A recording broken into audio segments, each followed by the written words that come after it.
వన దేవతలైన మేడారం సమ్మక్క సార్లమ్మ జాతర ముగిసింది. సమ్మక్క సార్లమ్మ వన ప్రవేశంతో మళ్లీ 2 ఏళ్లకు తిరిగి రావాలని అమ్మవార్లకు మొక్కులు చెల్లించి భక్తులు ఇంటికి తిరుగుముఖం పట్టారు.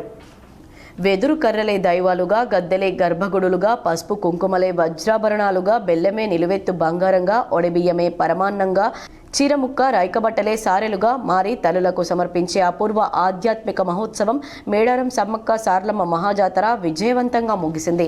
వనదేవత, మనదేవత, జనదేవత అంటూ అపార విశ్వాసంతో కోట్లాది మంది భక్తుల హృదయాలను ఏకం చేసిన జాతరకు దేశం నలుమూలలతో పాటు వివిధ రాష్ట్రాల నుంచి లక్షలాది భక్తజనులు గత వారం రోజులుగా మేడారానికి తరలివచ్చి మొక్కులు చెల్లించుకున్నారు. భక్తజనులతో ఇంకా జాతర ప్రాంగణం కిటకిటలాడుతుంది. ఎటు చూసినా భక్తులే దర్శనమిస్తున్నారు. క్రమబద్ధంగా ఏర్పాటు చేసిన క్యూ లైన్లలో భక్తులు బారులు తీరి దర్శనానికి ఎదురు చూస్తూ ఉండగా ప్రశాంత వాతావరణంలో తల్లుల దర్శనాలు సజావుగా కొనసాగుతున్నాయి. భారీ రద్దీని దృష్టిలో ఉంచుకొని ప్రభుత్వం, జిల్లా యంత్రాంగం, పోలీసు శాఖ సమన్వయంతో ముందస్తు చర్యలు చేపట్టాయి. ట్రాఫిక్ నియంత్రణ, క్యూ లైన్ నిర్వహణ, భక్తుల భద్రతపై ప్రత్యేక దృష్టి సారించారు. జంపన్న వాగులో పుణ్య స్నానాలతో భక్తుల సందడి నెలకొనగా గద్దెల వద్ద భక్తులు భక్తి పారవశ్యంలో మునిగిపోయారు. ప్రభుత్వం కల్పించిన సౌకర్యాలపై భక్తులు సంతృప్తి వ్యక్తం చేస్తున్నారు.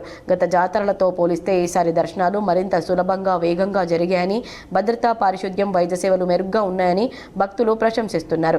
భక్తి, నమ్మకం, సాంప్రదాయం, సంస్కృతి సమ్మేళనంగా ప్రభుత్వ సమర్థ నిర్వహణతో సజావుగా మేడారం సమ్మక్క సార్లమ్మ మహాజాతర ముగియడంతో సర్వత్రా హర్షం వ్యక్తమవుతోంది.